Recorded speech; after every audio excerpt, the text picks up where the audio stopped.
बात करते हैं कैसे फ्रेशर्स का रिज्यूम बनाना है। ये बहुत सिंपल सा रिज्यूम फ्रेंड्स आपके लिए बनाया हूँ। बहुत सिंपल सा रिज्यूम रिज्यूम 2 पेजेज़ बनाया हूँ।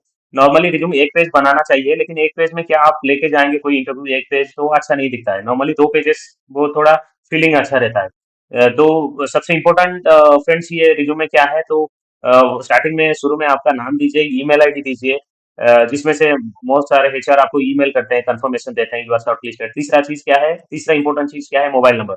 आजकल सबका पास 2 मोबाइल नंबर रहता है, इसीलिए बेहतर 2 नंबर दे दीजिए क्योंकि 1 नंबर नॉट रीचेबल रहेगा तो एचआर लोग दूसरे नंबर पे कॉल करेंगे। और इम्पोर्टेंट चीज़ें क्या रहता है? वो ऑब्जेक्टिव जो ऑब्जेक्टिव नॉर्मली हम सभी देते हैं रिज्यूम में तो आपका वो करियर इंस्पायरिंग क्या रहेगा, वो ऑब्जेक्टिव देते हैं।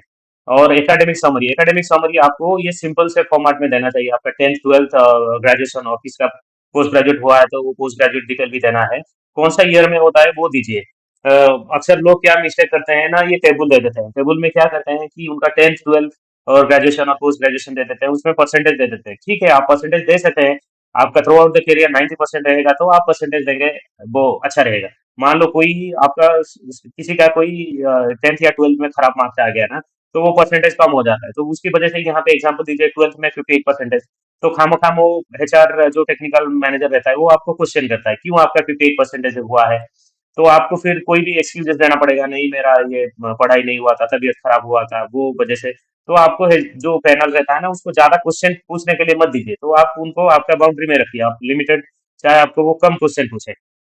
तो आप कंप्यूटर नॉलेज जो है वो चीजें आप लिखिए। आपको पावर पॉइंट एक्सेल या कुछ टाली पता है, कुछ कुछ लोगों को एसएपी, जो भी आपको कंप्यूटर स्किल पता है ना वो चीजें लिखिए। कोई कोई लोगों को फंडामेंटल जावा, उसमें लिखने से क्या है आपका रिज्यूम का वैल्यू बढ़ता है। और एक्स्ट्रा करिकुलम एक्टिविटीज सबको कॉलेज या स्कूलिंग में कुछ कुछ एक्स्ट्रा करिकुलम एक्टिविटीज रहता है। मान लो कुछ कुछ बंदे एनसीसी लेते हैं स्कूलिंग में, वो डिटेल लिखिए क्योंकि वो भी आपका रिज्यूम में एक एक्स्ट्रा हाईलाइट होता है। किसी का प्रेजेंटेशन स्किल अच्छा रहता है, कोई सेमिनार वेमिनार में प्रेजेंटेशन करते हैं। पब्लिक स्पीकिंग, कोई भी फंक्शन होता है, कोई भी प्रोग्राम होता है कॉलेज में, स्कूल में, कल्चरल प्रोग्राम, उसमें कोई कोई पब्लिक स्पीकिंग रहता है, कोई ऑर्गेनाइज करता है या फिर स्पीकर रहता है, वो चीजें आप लिखिए। आपका जो पर्सनल स्ट्रेंथ वो सबसे इम्पोर्टेंट है। पर्सनल स्ट्रेंथ फ्रेंड्स, जब इंटरव्यू में फ्रेशर्स लोग क्या बोलना है कि इंटरव्यू में सबसे इम्पोर्टेंट चीजें क्या है कि आपको बोलना है I am hungry to learn, और मेरे को कुछ नया चीजें सीखने का है, I want to grow myself, I want to make my career. तो वो चीजें आप इंटरव्यू में बोलना है ताकि वो इंटरव्यूअर बोलेगा हाँ बंदे को कुछ करने का मन है फ्यूचर में। वो सारे, क्योंकि इंटरव्यू मान ले 100 बंदे आए हैं, आप उनमें से कोई तो आउटस्टैंडिंग रहेंगे ताकि आपको सिलेक्ट करेंगे, क्योंकि एवरीबॉडी हैज गॉट, सबके पास सर्टिफिकेट रहता है, डिग्री रहता है। जिसका पास थोड़ा बहुत एक्स्ट्रा करिकुलम एक्टिविटीज रहता है या फिर एक्स्ट्रा मोटिवेशन बात बोलते हैं कि sir I want to learn something new, I want to grow my career, I want to make my career in this field. जो भी इंटरव्यू के लिए आप जाएंगे ना वही फील्ड में, I want to make my career in this field. तो वो चीजें बोलने से वो इंटरव्यूअर थोड़ा इंप्रेशन हो जाता है। और आपका पर्सनल डिटेल्स, आपका date of birth, father name, ये सारे डिटेल उतना डिटेल में देना नहीं है, जितना जरूरी है मैं लिखा हूँ उतना डिटेल दीजिए।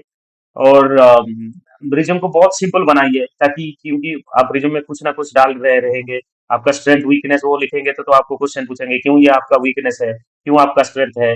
तो वो क्वेश्चन पूछेंगे तो बोलिए positiveness is my strength as well as weakness, क्योंकि ज्यादा पॉजिटिव रहना वो तो ओवर कॉन्फिडेंट हो जाता है ना। तो वो आप इंटरव्यूअर को वो ऐसे जैसे आंसर कीजिए ताकि ही और सी विल मोटिवेट।